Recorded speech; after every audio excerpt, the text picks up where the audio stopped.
Welcome back to another episode of the Adversity Advantage. I'm your host, Doug Bopst, and today's guest is Dr. Amy Shah. Dr. Shah has a unique training of both nutrition and medical training. She graduated from the renowned School of Nutrition at Cornell and then went on to Einstein for medical school.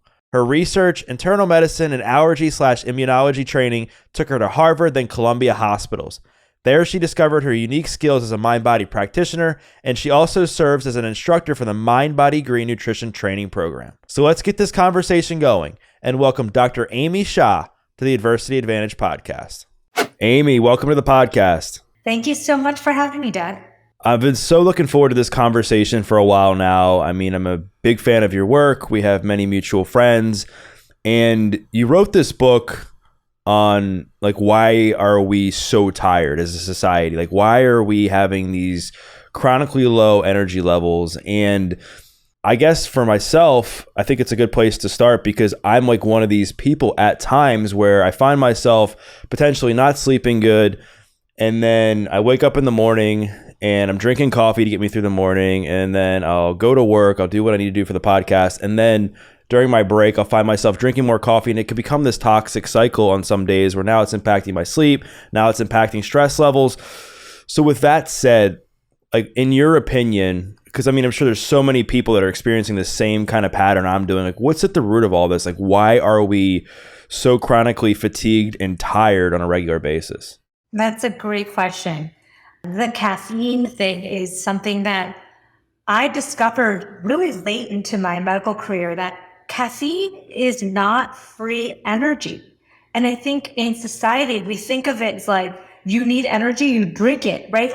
That's not how it works. It's actually just an adenosine blocker in our brain. And when it wears off, all of everything that was there is still there. It's not like you're changing your energy levels. You're even stealing kind of from your sleep and energy bank. And so you're basically borrowing energy from the bank that's already low. So caffeine, as you know and I know, can be a short-term answer, but it's definitely not a long-term energy fix.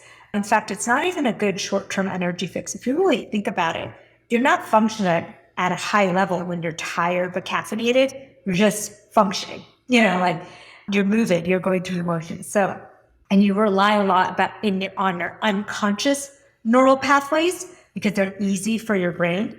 And so if you're someone like you and me who's trying to change habits and get more energy naturally, relying on those old pathways, neural pathways, is not necessarily the best thing.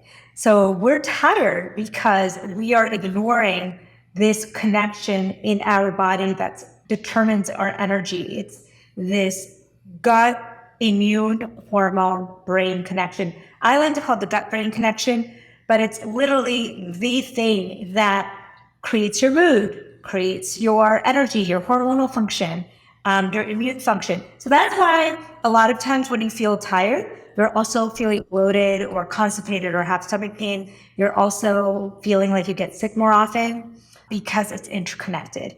And your mood is definitely lower when you're tired, right? So cravings, mood, bloating, GI symptoms, and hormonal symptoms kind of converge. Yeah, you're spot on. And I think we really need to start addressing this issue from the root and not just putting a Band-Aid on it, because like you kind of alluded to, when you are tired and then you ingest caffeine, it's not like it's giving you this incredible energy. It's depleting you in a way even more on the back end. And we got to figure out what's making you tired. For me, I know for a fact it's my sleep. My sleep is off, and when my sleep's off, I just feel more lethargic and I feel I have less energy and more anxious and more stressed, all the things. But for a lot of people, there's this mind-gut connection that they aren't aware of as far as how much it actually affects them, because I think now we know that a lot of serotonin is produced in the gut, a good bit of our immune system's in the gut, some dopamine's produced in the gut. But I think people lack the self-awareness at times to know, how do I know that my gut health is off? So if there were a few key symptoms or signs that you've seen with the people that you've worked with, what are they that their gut health is out of alignment? The number one thing that people say is that they're tired because, that gut-brain connection When your brain is sensing something is off in the gut, the gut bacteria actually sends signals straight to the brain to slow down. Because, when you're sick, if you've ever seen, you have animals, right? You've seen when they get sick, they kind of sleep a lot and they're just kind of moving around. And that's what our immune system and our gut bacteria send to the brain. Like, hey, there's a lot of stuff going on, inflammation, there's things that we're trying to fix. And so slow down, don't do anything crazy, maybe be more tired. And it sends those signals to your brain. Our gut will sense what's going on. So that when we say we're inflamed, that's our gut sensing, hey, there's something bad going on here. Just, slow down. And so our brain will say, oh, there's something bad going on in the gut. Let me not, be super energetic and do all these other things because I need to fix this problem. And so evolutionarily, you're really telling your brain not to do complex tasks, not to focus, not to do the things it needs to do. So it needs to fix the problem in the gut. So if that makes sense, and that's why the gut-brain connection goes both ways. Then what you're thinking, say you're consuming negative social media, you're spending your time scrolling, whatever it is, you're sending signals to the gut that actually changes the gut microbiome. So it's both ways that you're affecting your mood and energy. And our default, unfortunately, Doug, like the way we are living today is that we're sending bad signals from our brain to our gut, and we're sending bad signals from our gut to our brain. And so it's no wonder we feel tired, we feel anxious, we feel sad, and we're not able to focus on the work that we want to do. And we feel like bloated and, just physically gross. Right. And we feel mentally and emotionally bloated, I think, at times too, because of it. So people are super busy. They're overwhelmed as it is. They're seeing all kinds of information on the internet with regards to how to overhaul their health and wellness. And based on what you've said and what we know, like the gut-brain connection is super important, that it's like almost interchangeable in how they impact each other. But where does one start? Like in your opinion, if somebody close to you was coming to you and saying, hey, like I'm experiencing all this fatigue, I think you're right, I think my gut must be off. Do you start with them like trying to manage their stress better and do some mindset stuff? Or do you really like help them with their nutrition to get that side of things squared away first? That's a great question. So I've been working recently, I started working with more wellness patients on gut-brain connection stuff. And what I've noticed is the first thing that can change, because the nutrition part takes a few days to change. Your gut can change rapidly in 3 days, okay? So one of the best things you can do is improve your sleep, and first thing in the morning, go outside and get some nature time. And then in the evening, really black out and preserve your nighttime. So improving your circadian rhythms, a 24-hour day-night cycle, is the first thing that I think is so easy and intuitive, yet we don't do it, and can make the biggest change. So what I found in people that I work with is, okay, maybe we figure out how to get sunlight and direct light in the morning, because that improves your sleep, that improves your focus, your energy. Circadian rhythms run 80% of our genes. So our genes are dependent on that input. It doesn't need to be sunny outside, it can be cloudy, but you need direct light. The windows block out over 40% of that. So you really want it to be like direct. It doesn't need to be long, a few minutes. Maybe you make it into a 20-minute nature walk, because 120 minutes of nature a week is what's recommended to improve this gut-brain connection. And then in the evening, you block off a little bit of time to create a nighttime routine. So it's like, shut off electronics an hour before bed, turn down the blue lights 3 hours, stop eating 3 hours before bed, and really kind of clean up that nighttime routine, which is so like ingrained in our society to like watch late night TV, surf on the internet or the phone, and have snacks, right? So to change that and then change the morning routine is an immediate fix to a lot of people will say, wow, I feel better on day one, just doing that. Right. It's definitely a great first step in being able to bookend your days in a healthy way. Like you said, getting out, getting some good natural light, and then at night kind of shutting it down and making sure that you're sleeping in an area that's kind of, blacked out, and you're not getting as much light. You're not scrolling on your phone or watching TV until you go to bed and that sort of thing.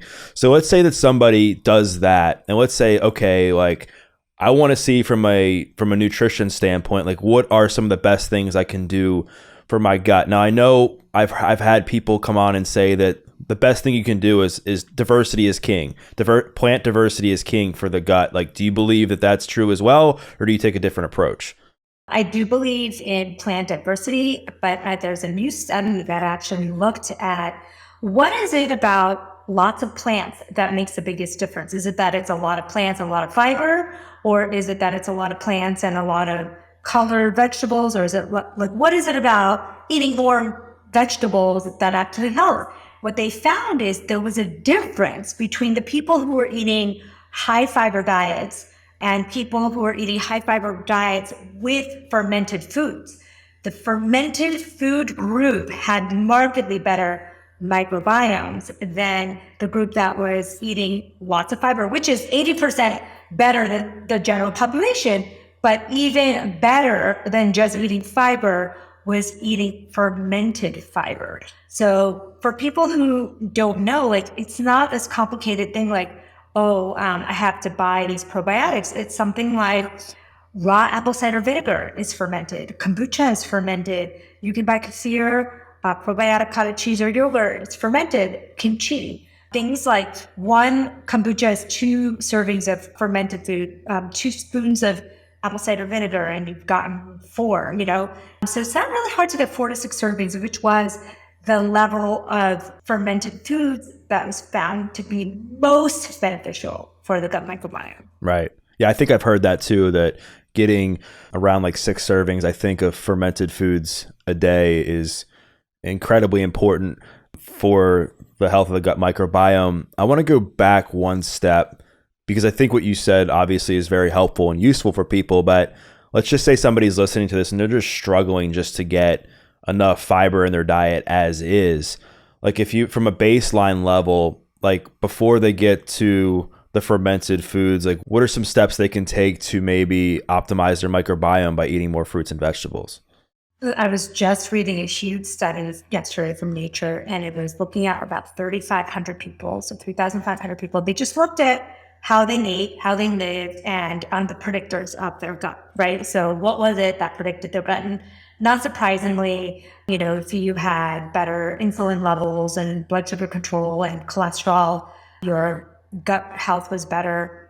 But they also found that people who ate a salad a day actually had improved gut health.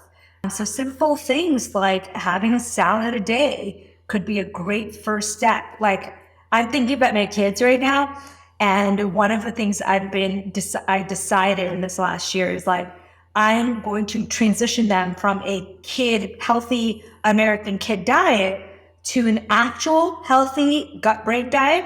And one of the things I've added is 1 salad a day in their diet, because when you're going from a very traditional American Western diet, it's going to be hard to go to 4 to 6 servings of fermented food. Yeah. But could you do a salad a day? Yeah, most people could do that. I agree. And I think that is a good, like, easy step for people. And I've heard people talk about this before too, and that you can go to a salad bar and just get a variety of fruits and vegetables in a salad, or you can buy a variety of stuff at the grocery store. I think about with kids, like, that's something that parents often struggle with, is like they'll put the salad in front of their kids and the kids won't eat it, or they'll put the plate of broccoli in front of the kids and the kids won't eat it. Like, what have been some of your most useful tools that you've implemented to help your kids become more adherent to eating things like salads on a regular basis? Okay, 2 things that are very scientific. One is bribery, and 2 is like covering it with something they love. So very scientific ways that I create this for my kids, my own kids, is that I tell them, like, hey, if you want to get that treat, that boba, I don't know if you know bubble tea, or they're like obsessed with this bubble tea thing. It's like these tapioca pearls and milk tea, and or dessert. And I'll say, if you want to get that later today, then you're going to have to eat your salad before we go. Or cover it in something that they love. Like they like Caesar salad because why? It's like a creamy dressing with crouton, whatever. And I'm okay with that because that doesn't need to be a salad with no dressing or something. And so I make it really easy. And, biggest thing I think parents can do and spout. Okay, so I get this all the time. I'm an individual and my girlfriend, boyfriend, spouse, friend doesn't eat healthy. What do I do? And I say you cannot coerce anybody to do anything because kids, spouses, friends, significant others, they will probably revolt if you're pressing too hard. The thing you can do is just model good behavior. And when and if they want to convert, when the time is right for them, they will look to you as a role model. But until then, we could just role model. Right.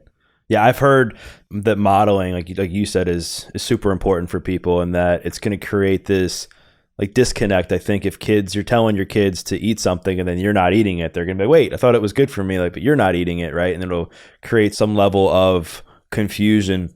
I want to get into some of your best practices personally for managing your stress, managing anxiety and stuff like that, because like you can do all these things. You can sleep well, you can go out and get sunlight, you can, make sure you have a nighttime routine, you can eat well, but if you can't manage your stress and anxiety, like you said, like it's all going to come back and affect the gut, and you're going to be essentially playing catch up. So what are some of the best things you do on a daily basis to help you when you get stressed or when you get anxious so that it doesn't become something that's chronic where it impacts your health? Yeah, I mean, stress is a pandemic, right? And stress, anxiety, and depression. So many people I talk to have this problem, and it's because we live in a world that the default is poor coping skills, and we're not really given any tools. So we end up feeling really overwhelmed. So I'll tell you a quick story. I was an immigrant. I'm a South Asian immigrant to the country, right? My parents came here. They worked really hard. We lived in this like one bedroom or one room motel that was converted to housing. I mean, they really struggled. I remember it. And I worked so hard. I got into nutrition school, then all these schooling, med school, residency, Harvard, Columbia, all this stuff. Got this job. Anyone in my field would be like, oh, that's the pinnacle. She got that job. She's a partner in her practice. But I felt awful. Like I felt overwhelmed. I felt anxious. I felt stressed. I felt like my, success on the outside is really different than success on the inside. And it took me to that point to understand that, because at that point I was so stressed every day that I wasn't even in the mode of the present. Like have you ever been in a situation where you're always thinking about what you need to do next, or what you forgot to do, or, the thing that someone is asking you to do. And it's like, you can't even concentrate on what's happening in the moment. And that was me all the time. And then I would not be able to fall asleep because I'd be so anxious about the whole day and what I had to get done. And so I knew that I needed an overhaul. So even now that I've changed my gut, my diet, my career, my lifestyle, my outlook, I still kind of think back at that time and I was like, wow, that time I've changed so much from there, but I still have moments where I'm stressed and I'm anxious. And I go back to the things that worked in the first place, which was nature time, cleaning up my diet, getting adequate sleep, and mindfulness. So back in the day, in every ancient culture you look at, there was prayer, there was singing, there was social time with your neighbors, things. Basically, when the sun went down, you couldn't be in your home, or you could, but you'd be chatting with someone, or you would be doing something like prayer or meditation or singing. This was all built into our cultures. And slowly, little by little, to increase efficiency, and now that we're a 24/7 culture, we've taken those away. So I think back to what are the things that actually de-stressed me in that, culturally, and as I grew up, what were the things that I did to de-stress? And it always comes down to nature, and nature has been shown to be scientifically a way to reduce your stress, and it increases your microbiome because there's bacteria outside. It colonizes in your gut, in your skin, in your body. And sleep, I think you mentioned it, but sleep is a huge way to de-stress and help your body repair and renew. So I always go back to that circadian rhythm management. The first step that I mentioned for a lot of people is a step that I go back to when things are getting out of control.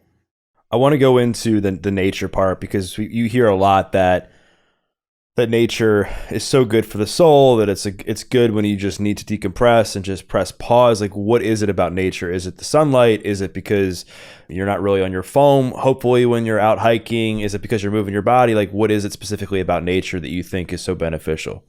That's a great question, Doug. So they actually looked at, so in Canada, they started to give a prescription of nature 2 hours a week. And that was a prescription that they'd give on a pad to their patients. And so they studied this. They said, there's some clinics that are doing this and some clinics that are, and what are the different outcomes? And they found that the people that were being prescribed nature, not only did they feel better, they made better choices on meals. They had a sense of well-being that the other people didn't have. They got more exercise than not. So there's a lot of complicated things that go into nature. Like, is it because it's improving the microbiome? Is it because it's lowering cortisol? You know the sounds of nature lower cortisol in the brain. So is it that? Or is it because they're making healthier choices because they got off their phone for a few minutes? You know what I'm saying? It's a very complicated web. So that study just basically said, hey, not only did the nature time improve their well-being, they changed in ways that we never imagined, like they made better choices of food and exercise, which was not prescribed on the pad. It wasn't like go out in nature and exercise or go out in nature and pick healthy foods. It was just go out in nature. So there's some complicated factors that happen in our body and our brain that we could use to our advantage. We still don't even understand exactly what's happening. Right, right. Yeah, that all makes sense. And I want to go back again to, you were talking about how you've managed your own stress and anxiety and what you kind of do to bring yourself down to self-regulate. And I would imagine over the last few years, between releasing a book, kids, work, that you've probably found yourself maybe spinning out at certain times where the stress has gotten the best of you, and maybe you're feeling a little bit of off. So if you could maybe just share about a time recently where you felt that the stress perhaps was taking control in a way that you weren't expecting, and then like what was causing it, and what did you do specifically to get yourself out of the situation? I think that comes from the societal pressures, right? To do it all. And I think when I realized that doing it all, when it was defined by me, was very, very filling to me, like very rewarding. But doing it all as what society or what other people say is doing it all was very depleting and always put me in a situation where I felt out of control. And so what I had to recalibrate is what's important to me and what do I want to balance, and what are things that I'm not so passionate about. Like, you don't have to be good or interested in everything. You can pick the things that you feel very passionate about and go for it, and either get help or let the other things go to the wayside. And so every time recently, for example, I've had exponential growth in my wellness business, right? And I'm still a doctor. I'm a mom. I have all these roles, and I was feeling really out of control because of what I was trying to do is fit all these things in. And I recalibrated my all and made it what I wanted. And then I did this very, very crazy thing. Is I added little bits of kind of cushion in my schedule. And I think what happens is we think that we're not allowed, if we have a lot of things to do, we're not allowed to take a break because we're wasting time, or we're not as hardworking as someone who uses every minute of their time. But what I found is by prescribing myself the things that I prescribe to my patients, which is stress release, nature time, movement, mindfulness, I actually scheduled that into my day. And I noticed that I was feeling, it was like a cushion throughout my day. And I felt like that kind of gave me time to catch up mentally and emotionally. And, single tasking is so soothing for our brain. So all day we're multitasking, right? I'm talking to you and we're single tasking right now, but most of the time we're multitasking. We're on our phones, we're doing two things. And what I found is When I switch to single tasking, either having conversation with someone one-on-one, just walking, or just reading, just one thing, it's very soothing and calming to your brain. It's something that we forget because we think that we're not going to be productive enough, but it is so useful in that stress relief. Yeah, absolutely. I mean, I could definitely relate like that. If I have a break in between things and I end up just like laying down and taking a nap or hanging out with my dog, I'll feel guilty sometimes. I'm like, man, I need to be like building the business, or I should be researching for this podcast episode more, or I should be doing this.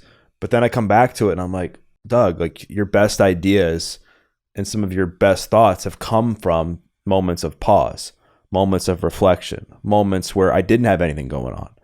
And I think we tend to forget that in moments when we come back to those moments that we've been in before. And with that said, I'm really glad that you brought that up. And we've hinted at like immunity, and you've kind of talked about this gut-brain immune connection.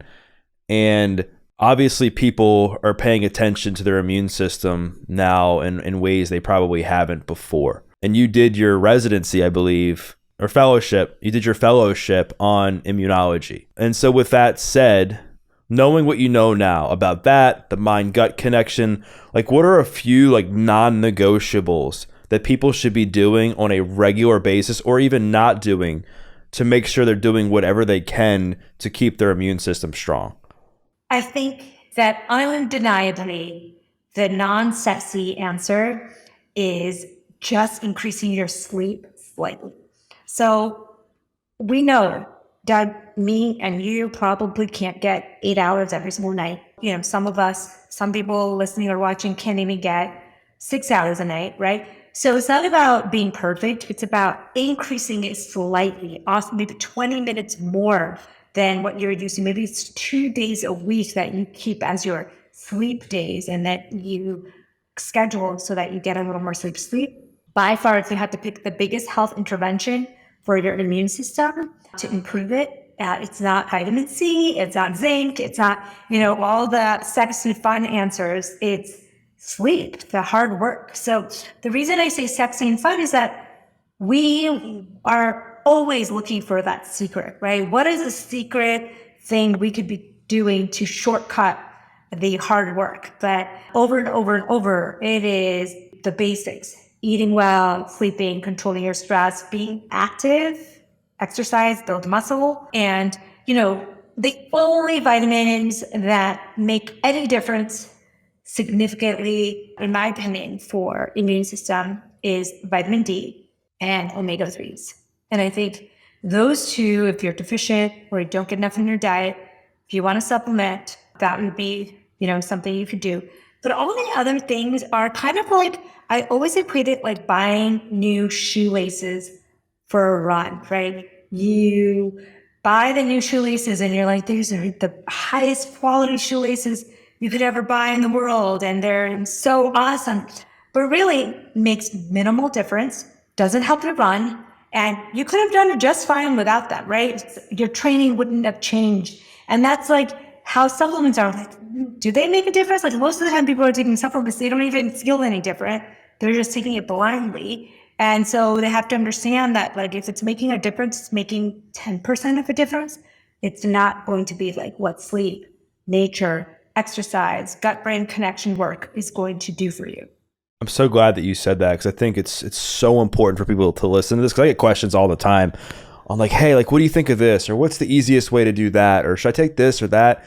And like supplements can be a great way to supplement, like add like some value to whatever existing program you're doing that's working and that you're checking all the boxes already. But a lot of people can't even master the fundamentals, like which as you said, stress management, sleep, nutrition, movement. And I think it's important for people listening to know that there is no quick fix. There is no easy solution. What works is what Amy just said, is that like mastering the things that we know have worked for such a long time, being consistent with that and knowing that it's not going to happen overnight. Like if you were sleeping poorly for 10 years, you can't expect yourself to all of a sudden be like, yeah, I'm just going to sleep better tomorrow. Like you're going to have to get yourself into a new pattern of better habits. And with that said, Amy, I know you talk a lot about mindset. I know you talk a lot about like building better habits. So that's a problem that happens with people, is that they want to make these changes. They're confident in some way in their ability to do so, but their brain is just wired for them to fail based on their past patterns. So what are some of your best tips for people to be able to make these changes in a way that's going to be sustainable and can find them being able to create new healthy pathways in their brain?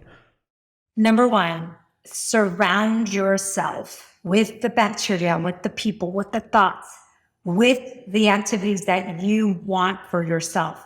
We live in a world where we could actually surround ourselves with people and ideas and thoughts and books and podcasts that support the life that we want to live. And it's a unique time, right? Because before we'd have to move to, a certain part of the world or country to be surrounded by the types of people that you wanted. That's why LA was the center of entertainment and New York was the center of business and entrepreneurship was in San Francisco. But now, if you want to be an entrepreneur, all you have to do is read the books, listen to the podcasts, attend the events, surround yourself with like-minded people. And if you want to improve your gut-brain connection, start to do things, but follow people, hang out with people that are in the same mindset as you. Because what happens is, not only do you get the gut bacteria from people you spend time with, so if you really wanted to be like a super athlete, hang out with people who are great athletes, and by far their gut bacteria will be transferred to you just by you being near them. And that's why I think you're like a product of the people you spend the most time with, because of possibly, partially at least, from that gut connection that you get from, being with people. So, and then on the other hand, spend time doesn't mean that now you have to move yourself. You can actually spend time with people that you think will better yourself. And so I think it's a very unique time to improve yourself. So if you're filling your feed, your mind, your thoughts with negativity, with comparison, with people that you find toxic, that's what's going to end up happening. So once you realize you have the power to control that, that's when the change really, really starts to happen. I was so shocked that the way you think can actually change your gut microbiome. Like that to me was like mind blowing. How do you change your gut bacteria just from the way you think? It's fascinating science. So this is more than ever the time to kind of change those old patterns, to change those neural patterns that were created from childhood, from trauma, from, we talked about trauma a little bit earlier, but offline, but trauma creates neural pathways that may not be serving you. And so as you start to retrain your brain, you can create new pathways. Remember, like neurons that fire together, wire together. So back then, if you were having neurons that were scared or in a trauma load, they created these pathways that now have to be kind of replaced with new pathways. And that's not going to be easy, because when you go into the default unconscious pattern, you're always going to fall back on that. Yeah, inner circle is so important. And I think it's crucial to surround yourself with people that bring the best out in you. They challenge you, they love and inspire you like unconditionally. With regards to like passing the gut bacteria, like I guess I want to know, like, how is that possible? Because when I think of passing bacteria, I think maybe if you're like kissing somebody, that would make sense. You're exchanging saliva or something. But from a way of just being in a group of people, like what actually transpires, like physiological perspective that allows that to happen? The biggest way to think about this is when I was in immunology. I actually got interested in immunology because of this group of studies. So at the turn of the century in London, some of the doctors and researchers, immunologists, found that, oh my God, these rich children that are living in London now are sick. Their immune systems look weaker. They're getting allergies and asthma. And these poor children that are still left on the farms, their immune system seems to be better. And it created this whole hypothesis called the hygiene hypothesis, which is still the prevailing hypothesis of the immune system, which is that your immune system needs a little bit of bacterial stimulation from animals, from dirt, from farm, the farm life, from other children, from strangers, aunts, uncles. The more people that are in your home, the more siblings you have, the more animals, the more farm life they had, the stronger their gut microbiome became. So it wasn't like they necessarily ate from the ground, but you know what I'm saying? Being in that environment was able to populate their gut in a way that strengthened their immune system. And so if you can think about that now, obviously as adults, we're not changing from 0 to 5 is the biggest rapidly changing microbiome. So that's when people can really make a huge difference in their child's immune system forever. But even as adults, you can do the same thing. So it's not like the studies proved that being in a household with more members, being with more siblings, being even in a daycare setting or a school setting, being around people or animals and nature was all really good for your gut microbiome. So you can imagine that it's not necessarily swapping saliva, although there's probably some of that happening. And in fact, there was a study, the pacifier study is the best study on that, where parents who lick the baby's pacifier those babies have stronger microbiomes. The ones that share food with their children have stronger microbiomes. Like, we know that if you share food with someone who's really healthy, your microbiome gets healthier. We know that if you transfer bacteria from a young mouse into an old mouse, that old mouse becomes younger. It's like magical. Literally, brain changes, eye changes, like their eyesight got better, their brain health got better because they received a gut bacterial transplant from a young mouse. I guess it's a great start, right? I'd love to see that like done in humans and see if it transfers to the same effect that it has in mice. And like what you said about the transfer of the bacteria with people, from my understanding, I'm just trying to like put it in like layman's terms, maybe. Like, I think that it works when if you're spending time with people that are consistently like stressed out or they're making poor decisions, that's going to impact your microbiome based on what we've already talked about, in that if you're stressed, it's going to negatively impact your gut. So if you're hanging around people that are stressed and making decisions that could cause you stress, then it's going to change your microbiome in that way. So I think that totally makes sense. We're still, like what you said is a really good point. Okay, what I should clarify is we still don't actually know exactly what's happening in this situation.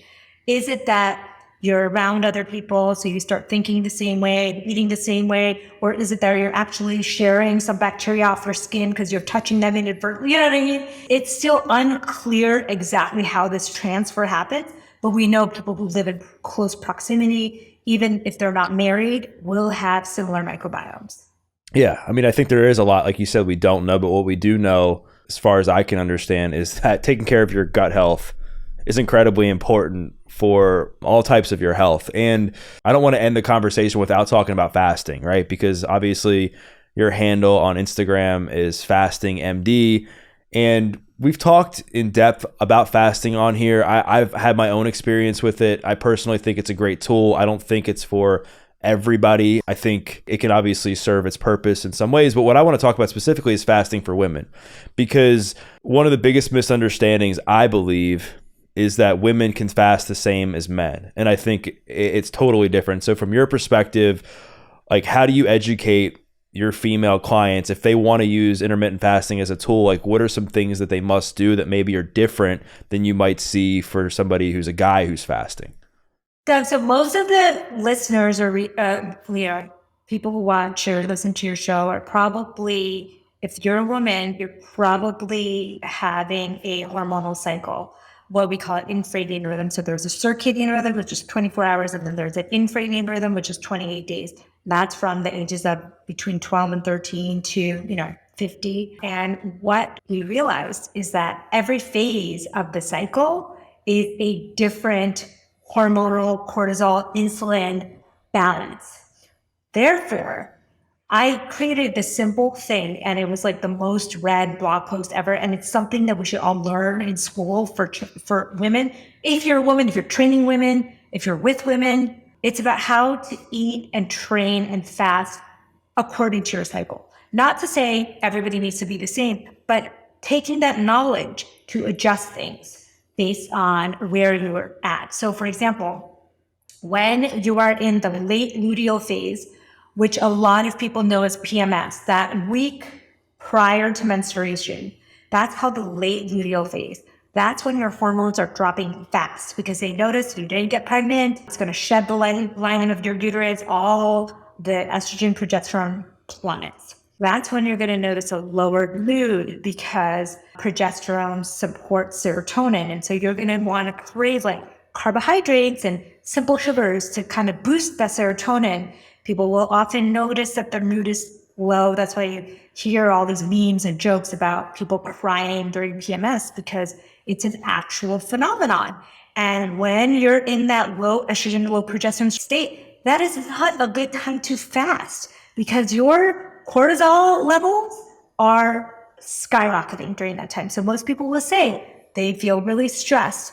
They feel like they can't sleep, right? So that's not a good time to be asking women to add another hormetic stressor into their life, like, a fasting or an exercise that's very stressful to them. So a new HIIT workout or a new marathon training day or whatever it is.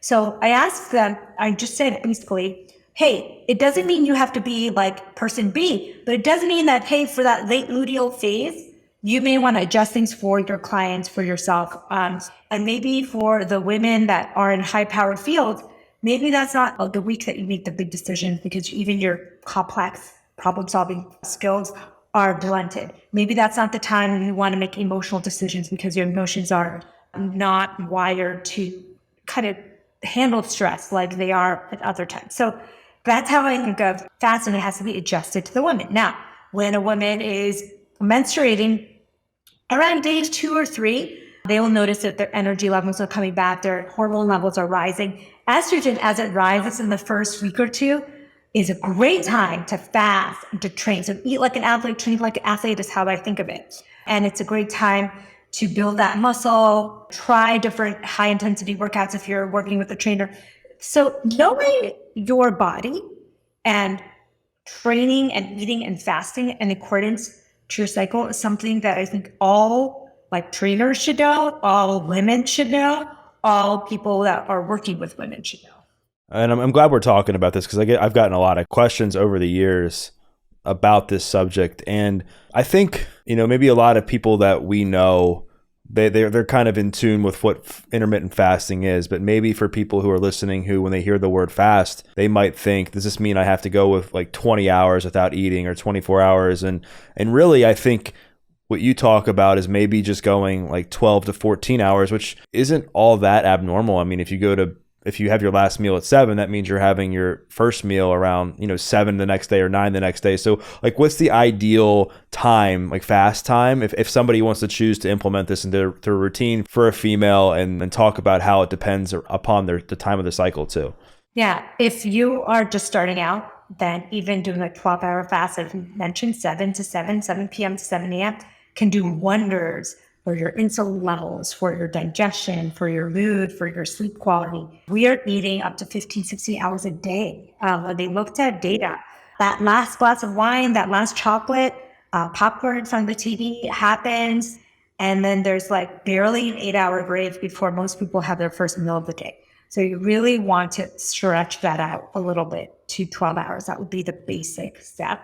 And I think everyone, really and anyone should be able to do this. And then from there, it's up to you. So if you are someone who wants to see some of the benefits of intermittent fasting, you can do what I do, which is you start your fast, say 7 p.m. I'm just picking a time 3 hours before bed, right? So typically for me, it would be 7 p.m.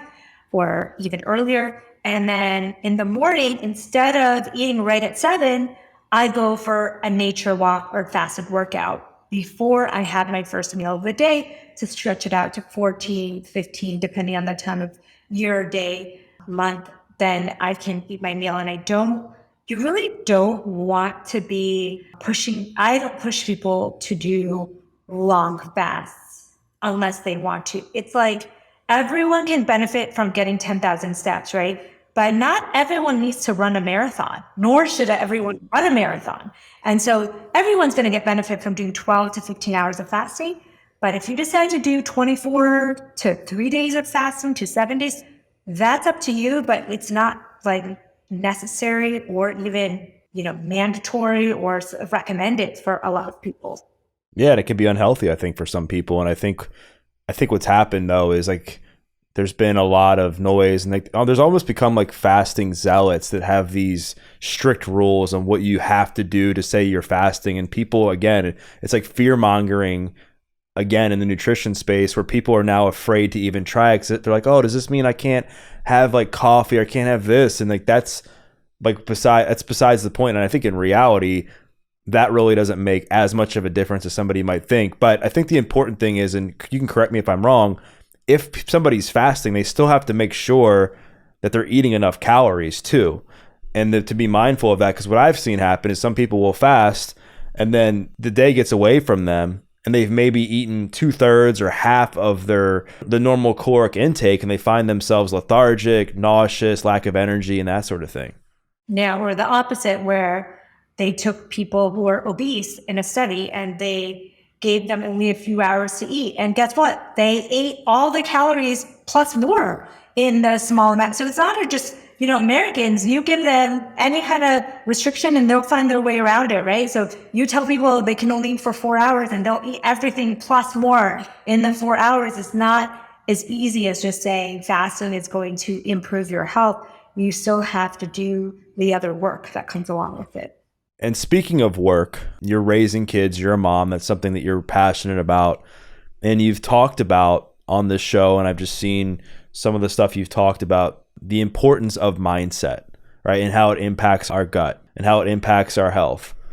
So it can be, I'm sure, challenging to raise kids in today's world, in a world filled with technology, social media, comparison, like all the things. Like, how are you empowering your kids now? Like, what kind of things are you teaching them so that they can have hopefully a strong mindset, so that when they grow up, they can have the mindset that optimizes their health and it doesn't bring their health down? That's a great question. We live in a very complicated time with access to devices and social media, which is, designed to hack our dopamine reward system, right? So it's a difficult place to be. So I tell people I posted something today that I tell my kids all the time. You will get a dopamine drip when you get a notification or a like or a heart or a comment or a text message, right? But that dopamine drip is not really necessarily bringing you closer to your goals. But there are dopamine drips that do bring you closer to your goals, like completing a workout, finishing a project, getting a note from somebody you work with that you did a great job, or patient or whatever. And so I try to tell them that, hey, there's foods that create that drip, and just understand that it's normal to enjoy it and it's normal to want it, but it's also normal to put boundaries on it and know that, since the beginning of time, Doug, there have been things that give you dopamine drips that are just for pleasure alone. And that's okay. It's not supposed to be a, data-driven like life that you're just going to do without any enjoyment at all. But also understand that there has to be boundaries to that. Like, you wouldn't let anyone drink alcohol morning, noon, and night, even if they loved it. You put boundaries on it, right? You don't want someone to be gambling morning, noon, and night. You don't want someone to be eating chocolate cake morning, noon, and night, but it's okay to have it in small amounts, right? It's actually good. It's pleasurable. It decreases stress. It's helpful, but you got to show them that there is good things and there's bad things. Sometimes when you're going for a goal, you have to set up goals that give you that dopamine drip that are on the path to that goal, rather than distracting yourself with dopamine drips that are distracting you from that goal. And that's something I think about. I also talk to them a lot about gratitude, because I think, when I was growing up, I had a very different upbringing than my kids. And I've seen what poverty really looks like. I've seen what people in third world countries live like. And I think that for them, they need to remember every day that there's something to be grateful, because it rewires our brain to actually see the good and to see goodness in the world, because otherwise, you could be the richest, most famous, most beautiful person in the world, but you'll be miserable. And so I'm always trying to kind of reframe that for them and say like, hey, no matter where you're at in life, just be thankful for, little things. Gratitude and understanding their relationship with dopamine. I love it. You got to read. Have you read the book, The Molecule of More? Yes, I read that. I read it. I was on my Audible and I read the first few chapters a long time ago. And then I just finished the last few chapters recently. Did you ever do that? I don't know if you do this, but when I go on my walk, sometimes I listen to books, but I only listen to like part of it before I start another one. And so then I go back.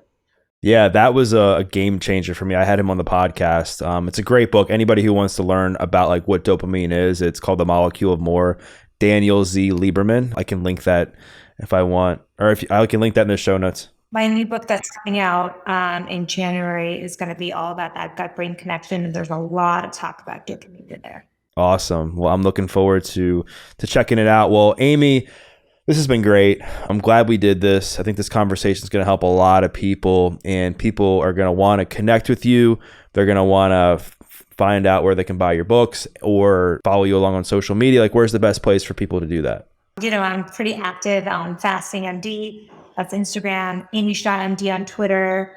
Amy Shah MD on Facebook and LinkedIn. And my website is amymdwellness.com. Amy Shah, it's been a pleasure. I will make sure to link that stuff in the show notes. And for those listening, what I invite you to do is to share a takeaway. Maybe it was something that Amy said about why sleep is so important. Maybe it was something she said about the gut-brain connection. Maybe it was something she just said about like how she's raising her kids and empowering them. Whatever it was, tag Amy and tag myself, because we'd love to hear your feedback. And we once again thank you for listening to this episode of The Adversity Advantage. I'm your host, Doug Bopst, and we'll see you next time.